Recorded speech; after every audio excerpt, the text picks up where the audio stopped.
ABC Wednesdays. Shifting Gears is back. He has arisen. Tim Allen and Kat Dennings return in television's #1 new comedy. What? With a star-studded premiere including Jenna Elfman, Nancy Travis, and... Hey, buddy! a big home improvement reunion. Welcome. Oh, boy. That guy's a tool. Shifting Gears. New Wednesdays, 8, 7 Central on ABC. And stream on Hulu. This episode is brought to you by Indeed. When your computer breaks, you don't wait for it to magically start working again. You fix the problem. So why wait to hire the people your company desperately needs? Use Indeed's sponsored jobs to hire top talent fast. And even better, you only pay for results. There's no need to wait. Speed up your hiring with a $75 sponsored job credit at Indeed.com/podcast. Terms and conditions apply.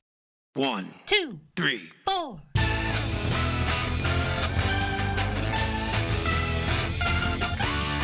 Monster movie. Fun time, go!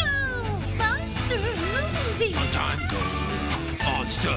Movie. Fun time. Go! Monster movie. Fun time, go. With Precious D and Honey Bee. Fun time, go! Ladies and gentlemen, boys and girls, friends and neighbors, welcome to Monster Movie Fun Time Go. 31 Days of Horror. Mars needs movies. This is day number 8. I am one of your hosts, Precious D. And I am the other one of your hosts, Honey Bee. So this season we're talking about movies of alien invasions, incursions, infiltrations, and visitations. And today, I guess we're talking about a visitation. It is E.T., the Extra-Terrestrial from 1982. Okay, but I have to ask you, Precious, do you know my connection with this movie or like anything about this movie and me? No, I do not. Okay. Oh boy. Oh boy. Well, this movie is one of the first movies I ever saw, ever. Okay. And this movie is also my first trauma. And Oh no. and also this movie it's a lot. And I chose it because when I saw it, I was like, this is my opportunity. This is one of my mother's favorite stories, but when I was like 4 years old, she put E.T. on for me and then was like in the kitchen making macaroni and cheese or some shit. And at like some point, I'm like, she just hears me start screaming bloody murder. And she runs into the living room to see what's going on. And I am losing my shit. Like just meltdown. She said I was screaming. I was like banging my head against things. Like I was distraught, and she's trying to find out like what's wrong with me, and I'm just like screaming like, he's dead. Oh, no. E.T.'s dead. And she's like, no, you gotta sit down, like watch. But I couldn't breathe. I was my world drastically changed that day. Okay. And I couldn't finish the movie. And I don't know if I ever finished the movie. I feel like maybe at some point I did, but I also don't really remember it. And then watching it today, I don't remember the ending whatsoever. So I really don't know if I had seen the ending or I hadn't. But this movie, because I just lost my shit, and then I could never watch it again because I just would remember the pain of losing E.T., right?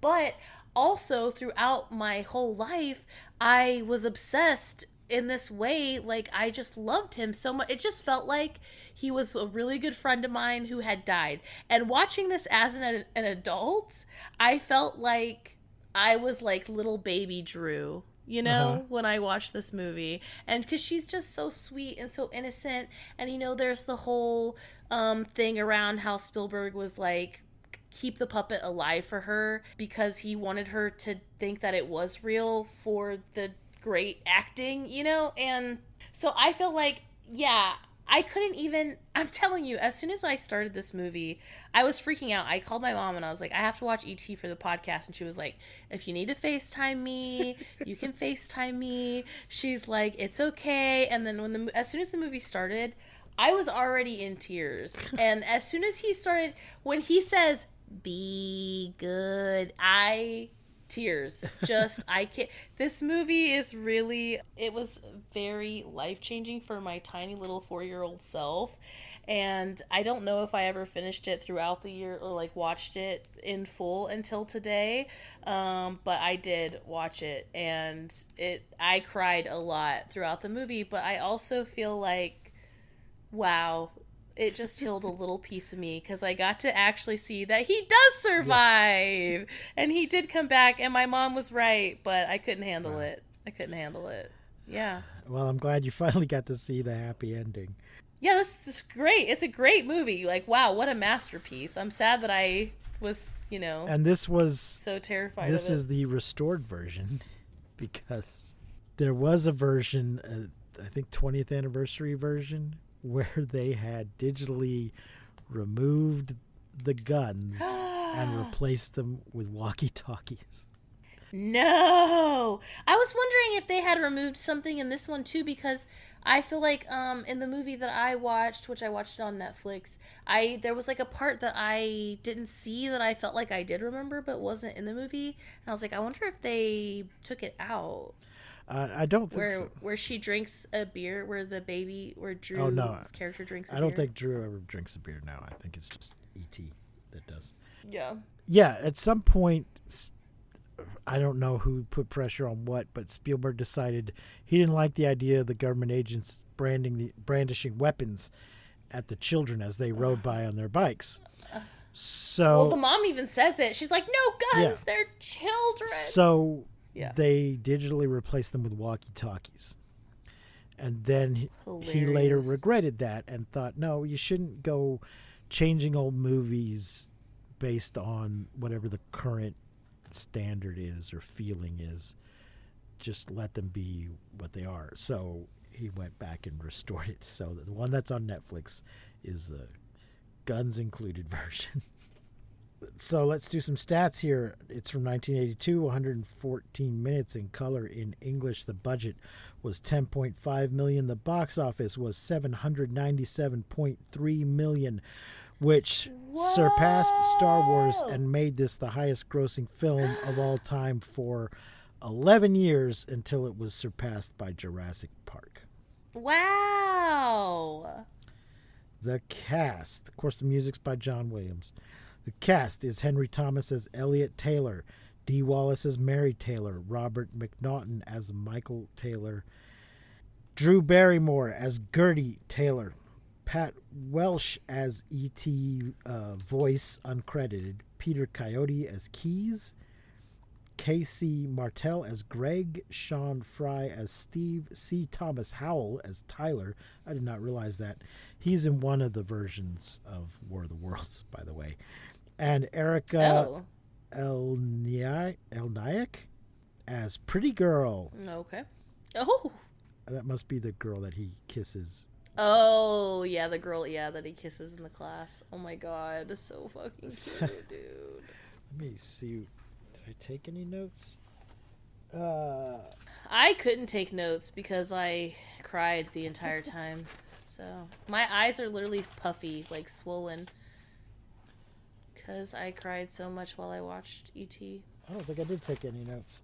So, this movie is also, in a large part, responsible for the success of the home video market.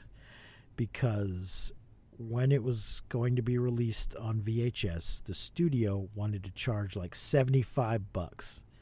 And Spielberg said, no, I want families to be able to afford this movie. It should be more like $20. And that kind of set the standard for let's make families be able to buy these movies when they come out on VHS. So that and porn are responsible for the success of home video cassettes. Not porn. Yeah. Yep. So there we go. So this is back when Spielberg liked Aliens. It's his second alien-based movie following Close Encounters of the Third Kind. I mostly like this film. I do find the basic premise to be a little difficult to swallow in that didn't they notice he was gone? Why didn't they turn why did E.T. have to phone home? Why didn't somebody on that ship notice he was gone and immediately turn back around? Yeah. That is kind of a big plot hole. Oh man, that is so funny. You know what's funny? Also, I didn't realize that E.T. was a baby. Like, It does seem like he is watching it as a baby. You know, you don't realize like he's just a little baby alien. It does seem like he's a child. However, he is advanced enough to build a signaling device that is able to communicate with this ship through who knows, because presumably they're traveling at faster than light speeds and have been gone for quite some time. So he's able to send them a signal. Maybe not. Maybe they're traveling at sublight and they're just a very long-lived species. I don't know. It's on Netflix if any of you have not seen it, and basically an alien ship, for some reason, no reason that's ever explained, just sort of makes a rest stop on Earth because they're not invading. They're not collecting samples. They're friendly. They're certainly not abducting humans. They might be collecting plant samples or something because E.T. does take some flowers back with him. He takes flowers to his mom. But for some reason, he gets left behind. He wanders off and gets left behind when they leave, and then hides out in the shed in the backyard of these people. Honeybee, did you realize what was going on in the rec room at the house in the beginning? What do you mean, like the kids smoking cigarettes and playing a game? They were playing Dungeons and Dragons. Oh, sick. Nobody says Dungeons and Dragons, but that's clearly what they're doing. They're playing Dungeons and Dragons. Yeah. They might have said so-and-so is the dungeon master, and it's his decision. Yeah. Because Elliot wants to play. I got my characters. Elliot's been sitting there off to the side making a character. Sadly, there's a history of older siblings not allowing their younger siblings to play. That is not how it worked in my house. We encouraged... Yeah, I was going to say, but you would never. No, we encouraged everybody to play. And everybody did at some point. Not everybody kept with it, but everybody played at some point. So yeah, they're playing Dungeons and Dragons at the beginning, so it's a very 80s thing to do. This movie is so aggressively 80s, and I love that because it's like the nostalgia of it. But the kids sitting around playing D&D and smoking cigarettes is crazy. I don't think I noticed they were smoking cigarettes, but yeah, Mama. They are, and I was like, wow, how old are these kids? This is insane. They're not even it was the 80s. I don't think they were even in the basement, so I don't know why they thought Mom wasn't going to notice. Because they also ordered a pizza without permission. They got in trouble for that. I mean, as long as they could pay for it, I don't know what difference it makes, but maybe she just wanted them to eat healthy. So Elliot, kind of the main character, finds the alien. He develops some sort of empathic or telepathic bond with E.T. Like connected. Yeah. Oh. What was his name? Neil Diamond? Neil Diamond's song Heartlight was inspired by E.T. Turn on your heart light. LOL. I think is the That's awkward. line, because his heart glows at some point. Yeah. So but E.T.'s got magic powers. He's telekinetic to some extent. He's telepathic. He can do healing as well, although he can't heal himself. But a lot of shenanigans happen, but eventually E.T. starts getting sick. It may be just because he was out in the wilderness all night in the cold, laying in a ditch. Yeah. I don't know how they got separated, because they go out into the woods after he builds the signaling device, they go out up on a hill to set it up on Halloween night. To phone home. Yeah, on Halloween night. There's like 2 Star Wars references in this movie. Elliot's showing him his Star Wars toys at one point, and then there's a kid in a Yoda costume that E.T. seems to recognize. Yeah. So there is he's like, home. Well, and years later, there's a more explicit Star Wars connection. So yeah, he sees this kid in a Yoda costume and starts trying to follow him and saying home, home. as if he recognizes his species. Years later, in around 1999, 2000, when the Phantom Menace, Star Wars The Phantom Menace comes out, I believe that's the one. Maybe it's Attack of the Clones. One of the fucking prequels. When they're having a big meeting in the Senate, and there's all these little sort of opera boxes with representatives from the different planets. One of them is full of ETs. Oh! So it's a little... Lucas and Spielberg are friends, of course, and they're both making little nods to each other in their movies. Cute. And of course Oh my god. And of course they worked. Going Yeah. on. And they worked together on the Indiana Jones movies. Oh. So, eventually the government is on to what's going on because they noticed the spaceship land and take off, I guess, and come in to sort of take over the situation just as E.T.'s getting very sick. Totally failed to save his life.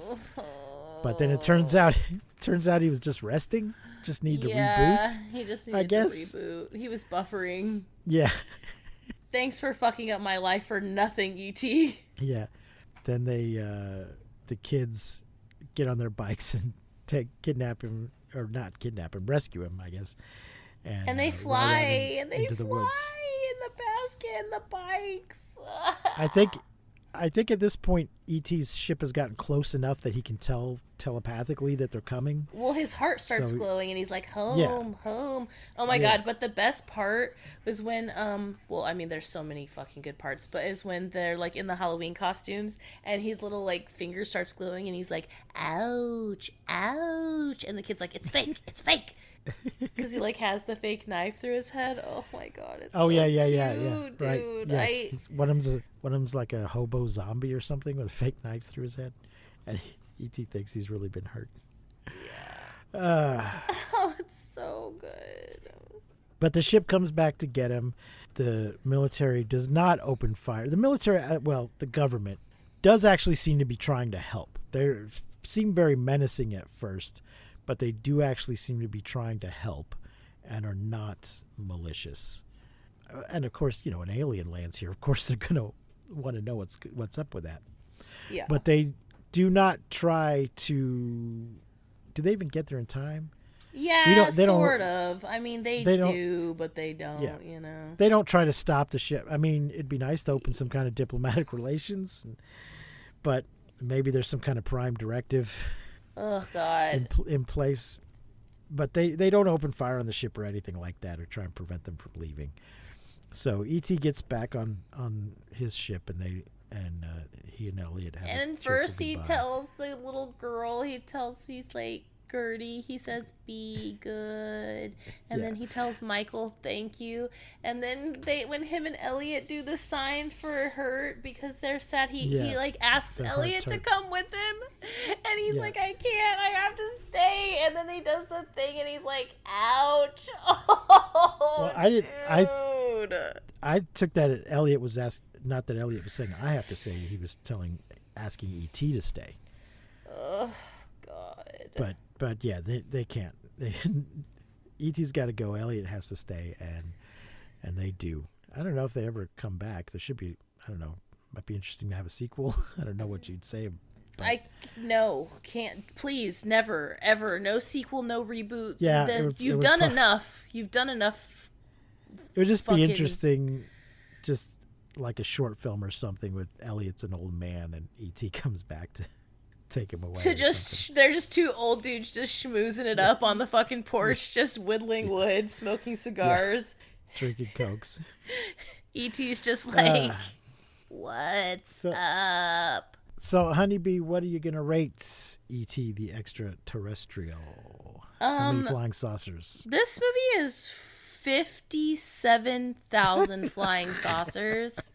It's one of the best movies ever made. You can fight me on that. It is. Okay. I honestly I have a lot of emotions invested in this movie, but I was like literally telling Gus, I said, I'm watching E.T. tonight, and he's like, oh, and a good ice pick to the face today, huh?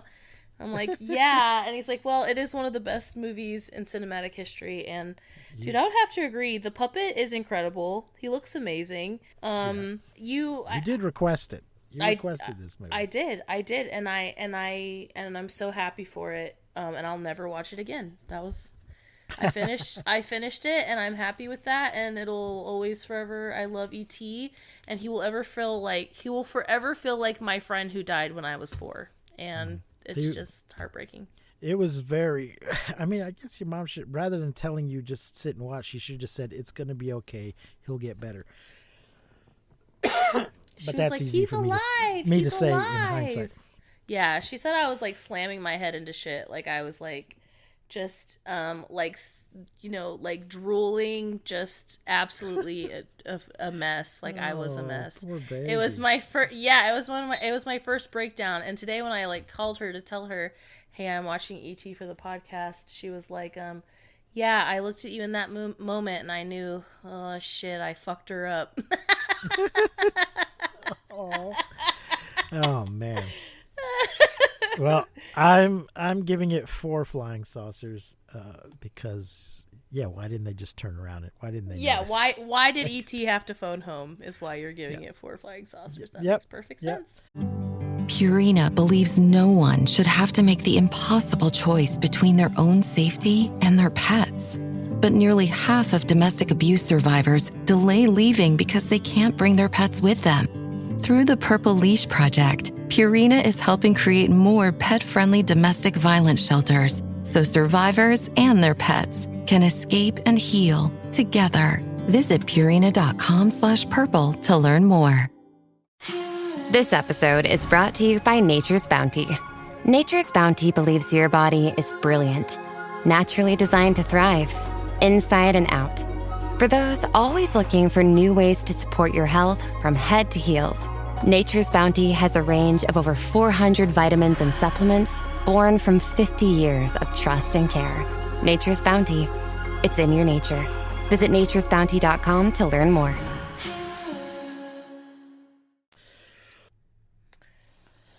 So there you go, folks. There you go, folks. It is on Netflix. I thought it was going to be like on HBO or something, or Disney. I think is it a Disney movie? I don't know. It feels like it's a Disney movie. It's not. It's not a Disney movie. No, it's Amblin Entertainment.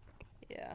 This was a very popular movie at the time. You know, there was T-shirts and lunchboxes and dolls. A little bit of toys. There were dolls. I had a doll. My brother had a doll that he like. You had a doll even though it upset you? Yeah, because I'm telling you, like, I thought he was dead. Like, I loved him. And I'm telling you, he was my first, like, real loss was E.T., even though I only knew him for the 2 hours that the movie was. He's based on or inspired by an imaginary friend Steven Spielberg had after his parents' divorce. So, there you go. So, I guess he was your little imaginary friend, too. Yeah. I think there was even an E.T. breakfast cereal. There was a time when anybody could get a breakfast cereal. But so, there you go, folks. We'll be back tomorrow with another in our 31 Days of Horror Mars Needs Movies. If you like what we're doing, please like and subscribe, rate and review. Check out our Patreon, all that kind of stuff.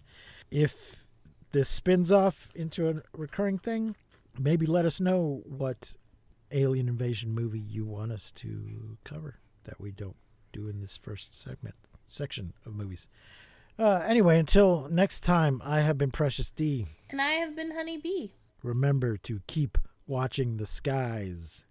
And we won't see you, but you will hear us next time on Monster Movie Fun Time Go.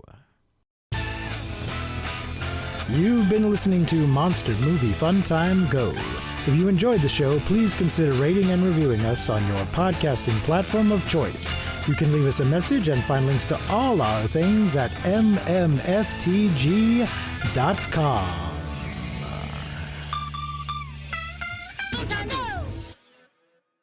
Be good.